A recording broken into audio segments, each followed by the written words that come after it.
Hello and welcome to today's episode of the Secure Retirement Method.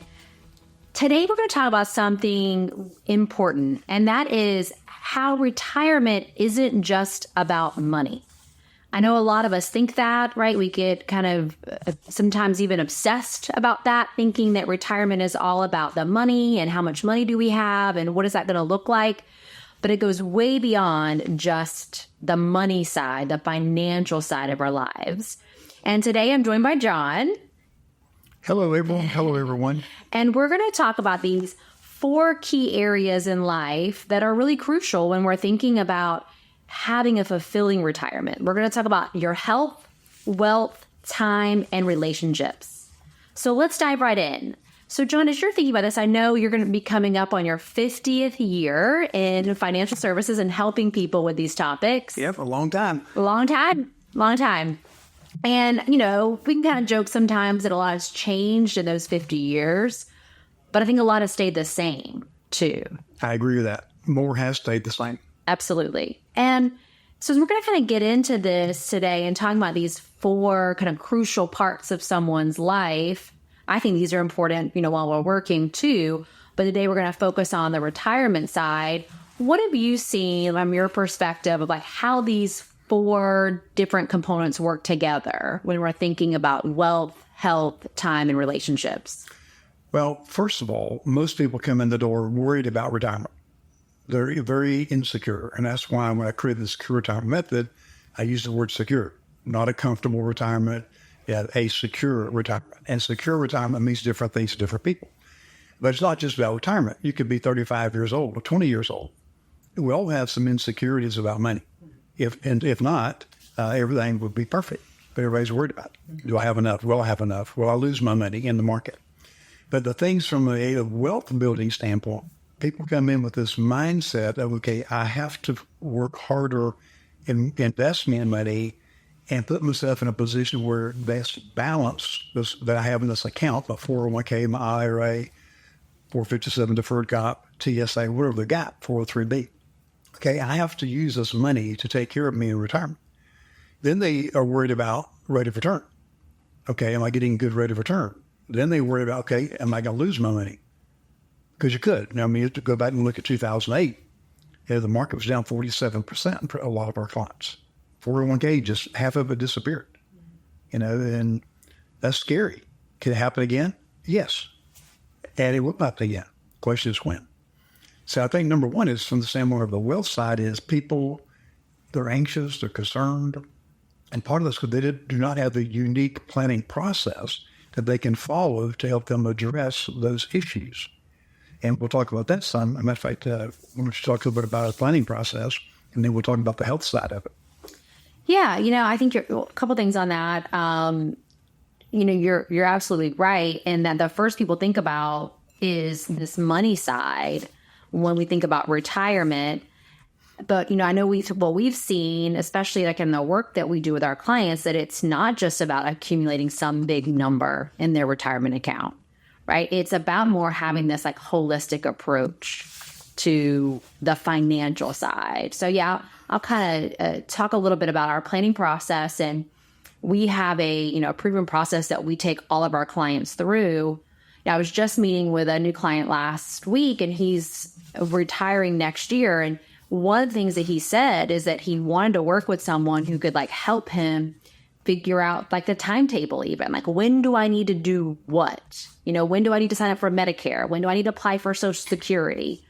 He's retiring from the state of Florida. So then he would say, well, when do I need to let them know about my drop options and what I'm going to do with that? When do I need to let deferred comp know? So he just even had just a lot of questions about the when and the timing side of things. Mm-hmm. A lot of clients, and this might sound silly, but they really wonder the how. How do you do these things? Correct. How do you sign up for Social Security? Okay, I've done a great job saving money and I've got money in my retirement accounts, but how do I actually now start turning this account balance, this account into income? What's the process for that? So I think some of it's that. But when we're looking at overall retirement planning, really look at having this bucketed approach to retirement income.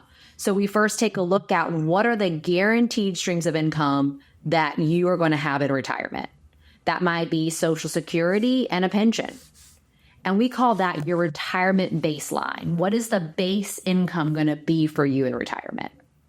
And that's a great starting point for us. We got to kind of know what's that guaranteed income going to look like.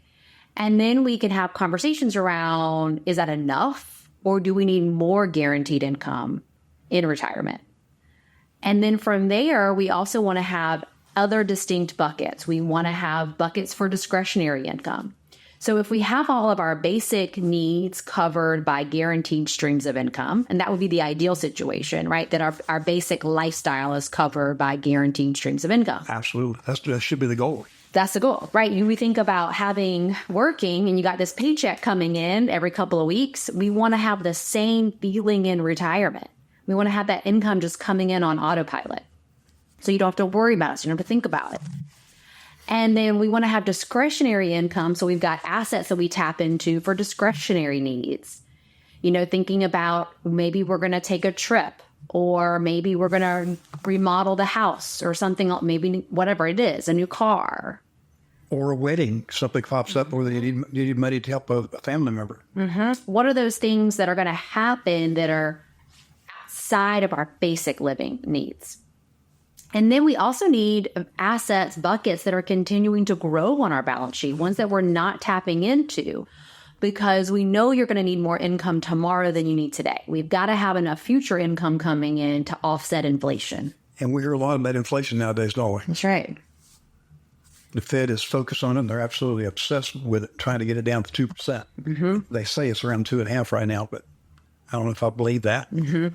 You go to the grocery store and see what I pay for milk and eggs. I'm not so sure I believe the numbers anymore. Yeah.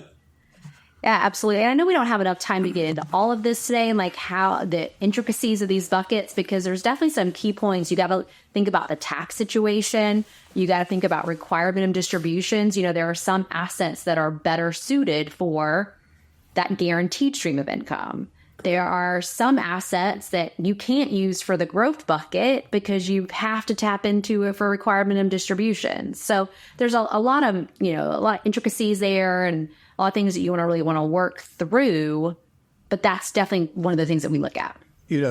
On a regular basis, a few times a week now, somebody will say something to me along the lines of, hey, why are you still working? Are you still working? Do you have to work? Different questions. And I'll tell people, look, here's my retirement plan.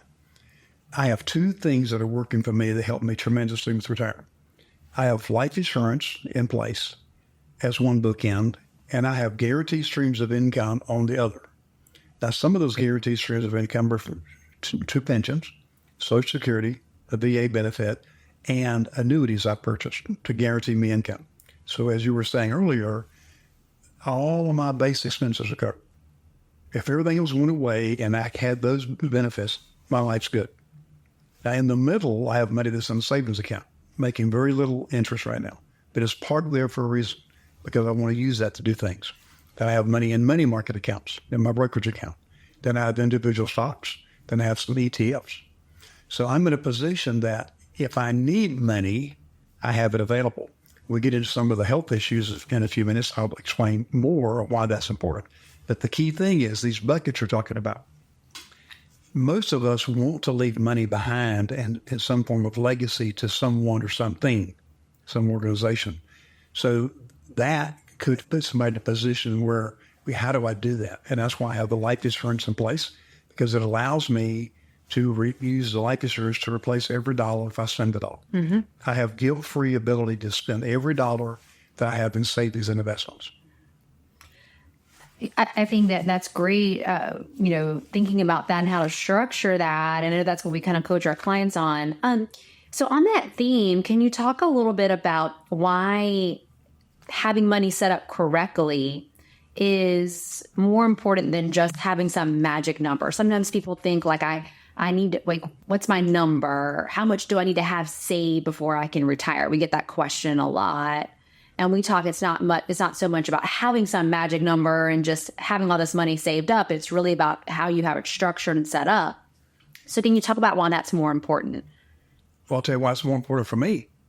I have money coming in that I don't have to worry about the market. I don't have to worry about did the market go up or down today, because it's guaranteed income that shows up in my account. Some of it shows up on the first of the month. Some of it shows up on the second Wednesday. Social Security is the second Wednesday. It's just like a mushroom overnight. Boom, it pops up and that's in my account. Yeah.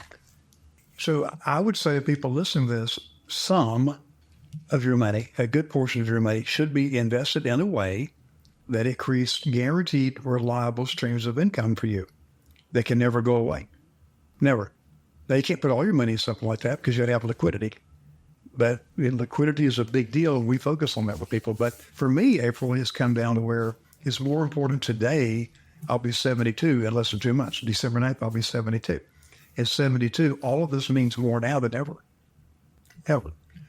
And I'm going to jump into the health side for just a minute. I know you'll probably have some questions on this as we go through it, but I look at my health situation. 3.5 years ago, my right leg was amputated above the knee. That was a life-changing event. Mm-hmm. That's the most difficult thing I've ever dealt with. Mm-hmm. Heart surgery back in 2008 was child's play compared to this. Changed everything. How I walked. For 6 months, I was confined to a wheelchair. Then I finally got a prosthesis, had to learn how to use it. Still learning how to use it. Still have a fall every now and then. So the health side has become even more important. And I started working on that back in 2008 after the heart surgery. And I read and I study about longevity, but I also am paying more attention to health. Because what good is it to retire with all the wealth that we've been talking about, but your health is so bad that you can't do the things that you like to do. You can't travel, you can't walk across the parking lot because of knee replacement or hip replacement, things like that. And I'm seeing that as I'm getting older. I see things I pay more attention to. Yeah, we have a lot of clients in their 80s and 90s, even 100. And you see they can't do some of the things they used to do. And you reach a point where you don't even want to do it. There are things I used to want to do. I'm not doing that. I'm not doing that now. Mm-hmm. How would you say, thinking about, your own health journey, how would you say that has shaped your view of planning for retirement, especially in the most recent years? That's an interesting question. I would say that the latest challenge that I'm dealing with is the cancer. Mm-hmm. I have colon cancer that already spread to the liver when we found it. And I would tell everyone listening, please pay attention to your doctors and get colonoscopy scheduled and go. Don't miss it, because that's how we found mine. And when I asked the doctor if we had not found it, what do you think my life expectancy would have been? She said, I think you'd have less than a year, 6 months to a year. So we found it. I said, okay, now that we found it, what do you think? She said, I think you have 3 to 5 years. But she was quick to point out that she's not God. She can't cure me. She can just treat me. Right. And it reminded me, and I told her what my dad used to say, is God will not take me till he wants me. When God wants me, he will take me. So you can't run around worried about dying. I don't worry about it. Yeah, people say, well, I would think you'd be more depressed or whatever. I'm not going there. But what it has made me do is pay attention to my health, because some of the reading, and I noticed you have the book on your table here, Outlive by Peter Attia. I've always been a big student about longevity. Started with that with a guy named Ken Dykewald, who made it popular. We're living longer as Americans, although life expectancy has dropped some for men and women the last few years, but we're living longer in retirement than most people think. Well, let's take a picture of that. At one time, I weighed 284 pounds. Now I'm around 212, 213. So I got serious about my health, because I realized that if I started making changes in my 40s and 50s, it would pay big dividends later. Someone your age, tender young age of 40. 40. So the things you're doing today, when I see you in the gym, are going to give you huge benefits when you're my age that you don't even realize yet. And it's interesting. So I, as you know, John, my really good friend, we work out together several times a week. And we talk about this, that the things that we do today, it's not about looking a certain way, and it's not necessarily trying to do something for today. It is all those future benefits. Big time. We talk about how, and we see other people in the gym. We're like, we want to be, she was telling me how she was in the gym working out, and there was a gentleman who was 84 and was doing like the leg press. And we're like, that's what we want to be. We want to be in the gym, 40 something years from now doing this together. Yep. And it's all about kind of building those future benefits on that. A lot of times that, you'll hear that saying too, that your health is your wealth. And I have a friend who's a personal trainer, and her thing is she'll say, you either pay for it now or you pay for it later. Right. So it's like the old Fram oil filter commercial that some people will remember. Yeah. Pay me now or pay me later. You do the oil change now or buy an engine later. It's the same thing. It's the same concept. It's the same concept, the same idea. But one of the things that I'm amazed by, you made a comment about being in the gym. One of the things I do is a farmer's walk with 53-pound kettlebells, one in each hand. Mm-hmm. It's that blue carpet we're on, and there's 90 feet, according to top. So I walk down 90 feet, put the weights down, rest for 45 seconds to a minute, and then do it and repeat. And I'll have people come to me and say, why are you doing that? Why do you do that? I say, well, it works on my balance. It works on my strength overall, my hand strength, my grip. And then research has shown that one of the measures of how healthy you'll be in retirement is how good your grip is. Yeah, I work on that. I mean, my hand grip is like where I could grab your arm and you're not getting loose. Mm-hmm. And it's not just about going to work out. Why are you doing it? I like the concept of functional fitness. Have the false illusions. I'm not going to look like Mr. Universe or whatever. Right. I just want to go in and get in better shape. Yeah. I did some traveling in September. The first time in 4.5 years I was on an airplane. And that travel, that little trip, speaking in Dallas, Texas, I was there, got there Sunday, left on Wednesday, flew to Columbus, Ohio, spoke there, came back on Friday. So it was an experiment. It was a test. Okay, how am I doing, and do I even want to travel and speak like I used to on a regular basis? I used to be on a plane 2 or 3 times a month. And this was 4.5 years in between. That was a big deal. What I learned from that airport, the most important thing I learned from it, number one, I loved what I did, but the most important thing was I have to work on my endurance, my stamina. I got to walk more. So now what I'm doing, I was going to increase the number of days at the gym. I'm not doing that. I'm walking more outside, up and down hills, because I have to be able to walk longer distances, and it's more difficult with the prosthesis. It wears on the hips and the left knee, so I just have to work on that. But what are some other things? So you mentioned there like grip strength, you mentioned endurance and walking. Mm-hmm. So what are some of the things that you think that people should be thinking about as, thinking about, kind of being prepared for that, or things they should be working on for their health? Like, what are some things else that you're working on? I'm working on more and more of making sure I don't sit as much as I used to. Like coming to work. And yeah, folks, I'm still working 2 or 3 days a week. This week, April's making me work a lot. It's good for you. But you sit too much. Yeah. We all are guilty of sitting too much. So what I'm working on more and more, April, is getting up and moving more. Now, I've always talked about the key is how do you go from 284 down to 213, 214, 212? Real simple. Eat less, move more. But the things that I'm reading and studying that are impacting people as they're getting through their 80s, 70s, 80s, that's limiting them is overweight, okay, not strong, and endurance. Mobility. Mobility, and the ability to get out and walk. Mm-hmm. Some of the things that I'm involved in with my lady, Susie, we'll talk about relationships later, but do I have the ability to go do some of the same things? Some things I can't do. Right? There's some travel that we do for festivals because of our role in Springtown, Tallahassee. I'm not going to do those. I'll just be in the way. Mm-hmm. The other things I do, and I do it with fervor. That's right. So let's move on and talk about time. Okay. I guess I love talking about this, especially thinking about retirement. So, one of the things I think that people don't think about is how much time they're going to have now that they're retired. And people may look forward to that, of being able to be on their own time and doing the things that they want to do. But how have you noticed that people handle now having all of this free time now that they're not working? Like both the good and the bad, because I know we see both. Well, let me start with me first. Then I'll tell you what I see. When someone says to you, I think you have 3 to 5 years to live, it damn sure changes your focus about time. Yep. And even the oncologist, she said, yeah, John, I'm amazed at how you responded when I told you that. I don't see any anger or bitterness. What's up? And I said, well, I appreciate you telling me what you think, but I think I'll live longer. I may not. If I don't, I don't. But I'm prepared. Everything's in place. I'm at peace. I've had a good life. If I die today, mid-sentence, I've had a good life. Let's not do that today. I'd rather not do it today. I'd rather not do it any day. Yeah. I even talk about sometimes in workshops and speeches I did it when I was gone in September, that one of the financial hazards is dying too soon. I don't know about you, but whenever I die, it's too soon.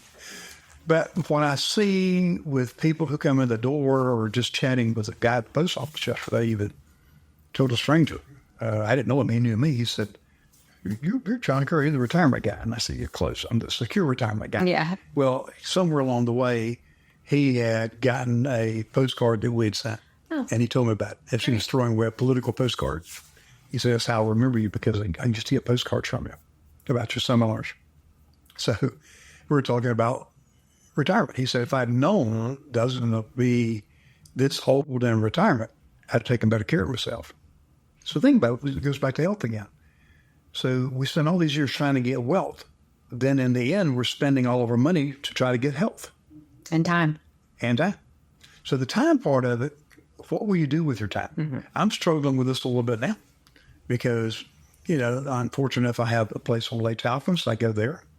But if I'm not careful, I'll catch myself sitting too long either on the back porch there or watching television, because I love watching the financial and political news. I'm a junkie when it comes to that. I can sit in front of that television, from 6 to 9 in the morning, Maria Bartiromo, then from 9 to 12, watch Stuart Varney, because I like what they cover.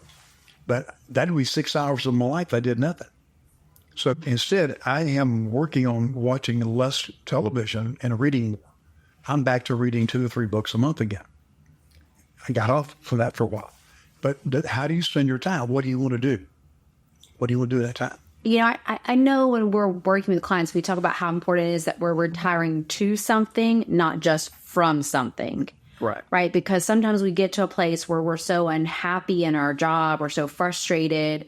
There's been maybe management changes. Maybe sometimes we hear too, they're making all these software changes. I don't want to deal with it anymore. Right. And so sometimes we're retiring from something, and that's okay as long as we're also retiring to something. So really thinking about, what are you going to do now that every day is Saturday and Sunday?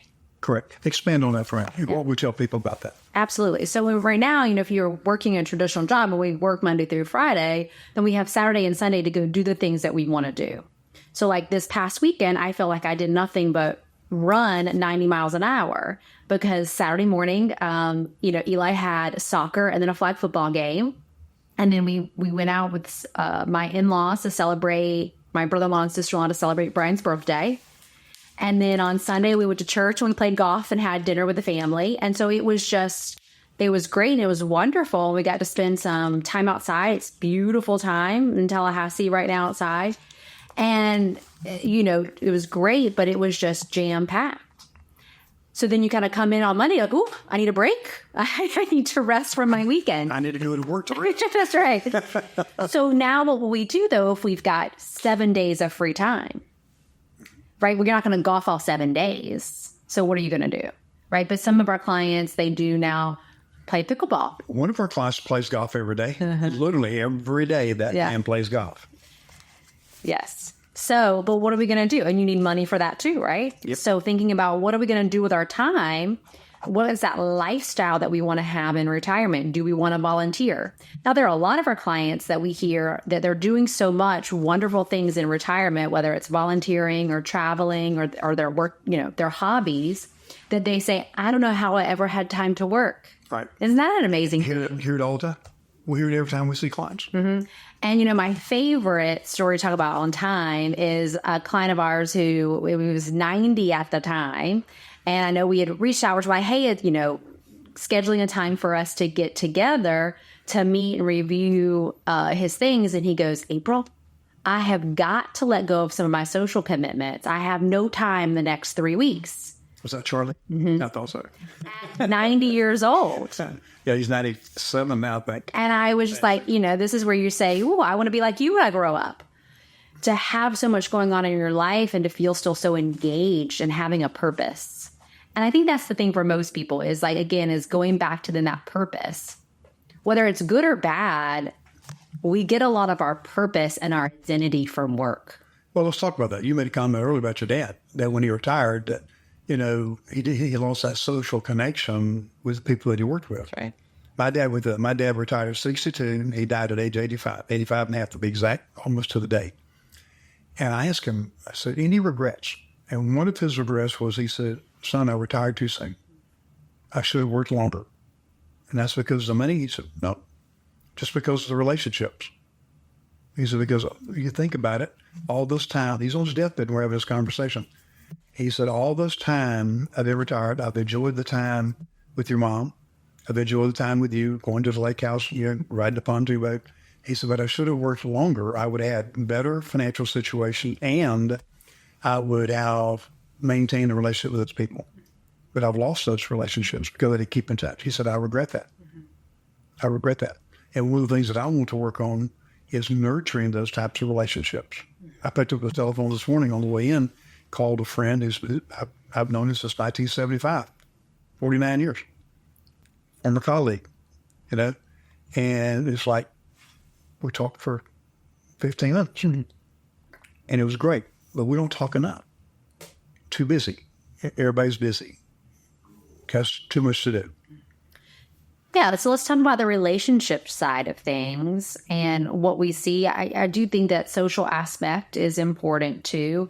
If you think about it, we spend more time at work than we do with our family. Mm-hmm. So, now that we're retired and we don't have that aspect of our lives anymore, what is going to fill that? Are we going to maintain those relationships with the people that we used to work with? And then also, what are we doing while we're working to foster those relationships with our family or whoever it is important in your life, whether that's friends or, your spouse or your kids but who are those relationships and, how are we going to work on those?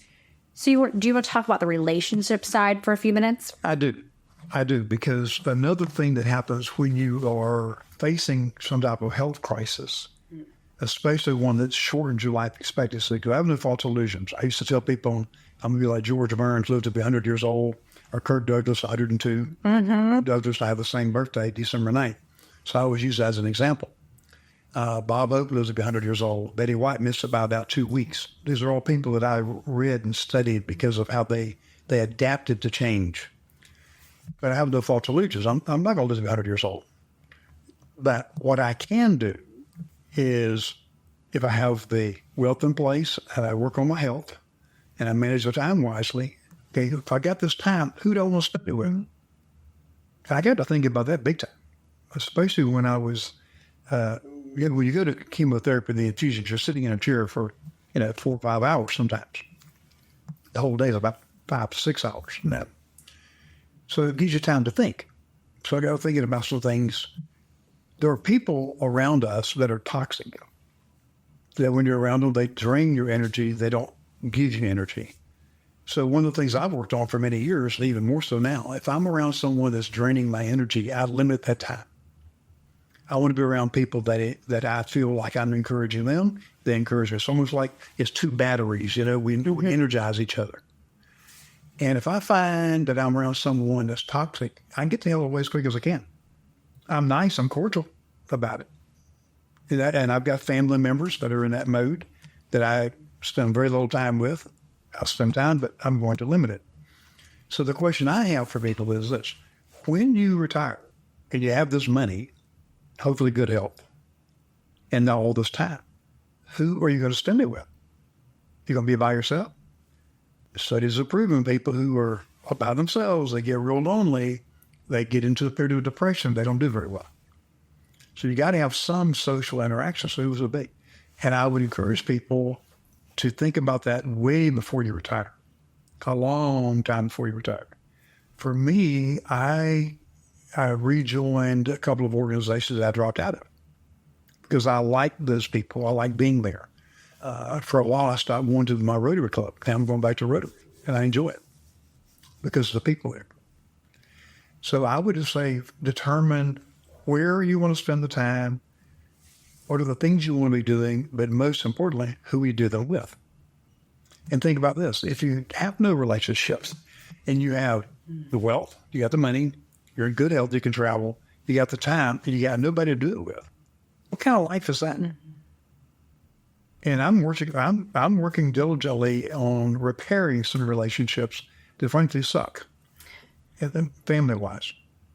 And I had a very good friend tell me over the weekend, he's like, you've done all you can do.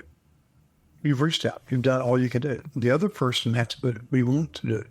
And I said, yeah, thank you for that reminder. That's true. But what are the relationships that you want to work on? You think about it. You got work, okay?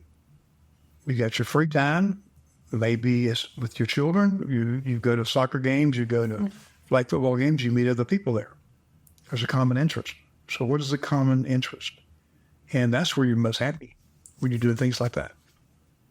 And then same thing with work. You know, a friend of mine, his name's Chuck, he said, why do you still go to work? You don't have to work. Why do you do that? And I said, well, let me ask you a question, Chuck. If you're doing something you love doing, you're doing with people you love doing it with, and you have a team around you love working with, and you still get paid, where would you want to stop that? He said, well, you put it that way, never. I'd always wanted it. And I said, that's what I have. I said, because of the relationships I have with people. I said, but at the same time, if somebody comes in and they're rude to you, me, or Leslie, or Luke, our team, we're not going to work with them. We have a little come to Jesus meeting. Hey, you can't do that. You know, we go work on mutual respect. And if we don't have that, then we probably should not work together. It's a two-way street. It's a two-way street. That's right. So, you know, something that's interesting about thinking about these four concepts is, you know, it's very clear that retirement is more than just about the money. Absolutely. And even though that might be where people initially think about retirement, all of these other aspects are tied into it at the end of the day. And I really think it's more about having balance in these areas. And yes, you know, the money is important, right? You got to have money to be able to go do these things. You got to have money to be able to go travel if you want to travel, or even to spend on things for your health, or spending time with people that you want to spend time with. So yes, you know, I'm not cavalier and just thinking it's not important, but it is just one piece of the puzzle. You're right. And other things, okay, let's think about activities we've talked about. Going to the gym. Membership's not free. Right. Going to play golf. You got to pay green fees. Yep. You're going to get a cart or you're going to walk. So everything you do, you need money. Everything. Now, you can just say, well, I'm not going to go to the gym. I'm just going to have some weights at home and walk. You can do that. And some people do it very well. I don't do that so well. I find that going to the gym a couple of days a week is good for me. I used to go 3 days a week and work with a trainer, and it was the best health I ever was in. You saw my leg presses earlier. One time I was leg pressing 600 pounds. That's how we found the aneurysms of my leg that later led to the amputation. I was in my 60s when that happened. So you look at how you spend your time, your money, and the people you study with. It's all connected. And I think that's where we're different than most financial advisors. We don't just say, okay, how much money you got and where you put it. No. Have the conversation first. Who are you? What do you stand for? What's important to you? What does the future look like? What do you want it to look like? You know? And that's where our planning process helps so much, because we can actually demonstrate, okay, this is what you said you wanted. Here's a picture of it. What do you think? Well, I don't like that. Well, you have time now to make changes. So what would you like to change? But you asked a question earlier about the money side. I think most important is, before you get into how to invest, is how much money do you think you're going to need / want in retirement? And the truth of the matter is, none of us really know for sure. We don't know for sure. What's inflation going to be? What's our tax rate? We don't know that. What's healthcare going to cost? Healthcare, that's the biggest expense we have. Mm-hmm. And then work on at least as you call it, the baseline. What is the minimum number you want to know is coming out every day, every month or other? And I would just tell you, from a peace of mind standpoint, I have that, and I am going to preach that until the day they bury me. I'm just going to say it over and over. It's the four things: work on your wealth, your health, your time, relationships, over and over, until people get it. And then, you know what? Every time I work on teaching that, I did that. I spoke 6 times in 1 week. And every time I spoke, I made sure that I shared that with people. And you know what? People in the room, I'm talking about advisors, other advisors are like, wow, that is so different, because we're not hearing that. Yeah, we're not hearing that. But it's so important. Absolutely. And I want to remind, you listening to this too, that we're here to help guide you through this process. We understand that retirement is about the whole person. It's not just your bank account. Correct. So if you're interested, you want to learn more about how we can help you, feel free to reach out and go to our website and find ways to connect with us. You can listen to other podcast episodes. We have a YouTube channel. Make sure you subscribe to our YouTube. But yeah, if you want to start working through this process of thinking about retirement, especially in these 4 areas, not just the money side, but all of it, your health, your wealth, your time, and your relationships, I would encourage you to just reach out. A lot of times how we structure that is scheduling a time for a call. So it's a 30-minute call. We do not charge for that call. It's complimentary. And it's just a time for us to get to know you a little bit, understand what are your concerns when you think about retirement, what questions do you have. Of course, we'll share with you like how we work with clients, and we're obviously, we're not the right fit for everyone, but I do know that at the end of those 30-minute calls, it's really clear if it's a good fit for us to work together, and we talk through what that looks like. I'm going to make a very bold comment. There's no way that someone will not benefit from either a 30-minute conversation or coming and sitting down face-to-face with us. Because we've had people walk away and say, wow, I'll learn more in 1 hour with the two of you or with me than I ever have before when it comes to financial planning and retirement planning and estate planning. And it's because we have no need to pressure anyone. We can be just as relaxed. If we do business, great. If we don't, it's okay too. There's zero pressure. Zero. Come have a cup of coffee and chat. Well, thank you guys for tuning in today, and we look forward to seeing you on the next episode. Goodbye. Bye. Thank you. This material is intended for general public use. By providing this content, Park Avenue Securities, LLC, and your financial representative are not undertaking to provide investment advice or make a recommendation for a specific individual or situation, or to otherwise act in a fiduciary capacity. If you'd like additional information about our services, you can visit our website at curryschoenfinancial.com, where you can call our office at 850-562-3000. Again, that number is 850-562-3000. This podcast is for informational purposes only. Guest speakers and their firms are not affiliated with or endorsed by Park Avenue Securities, Guardian, or North Florida Financial, and opinions stated are their own. April and John are registered representatives and financial advisors of Park Avenue Securities, LLC. Address 1700 Summit Lake Drive, Suite 200, Tallahassee, Florida 32317. Phone number 850-562-9075. Securities products and advisory services offered through Park Avenue Securities, member of FINRA and SIPC. April is a financial representative of the Guardian Life Insurance Company of America, New York, New York. Park Avenue Securities is a wholly owned subsidiary of Guardian.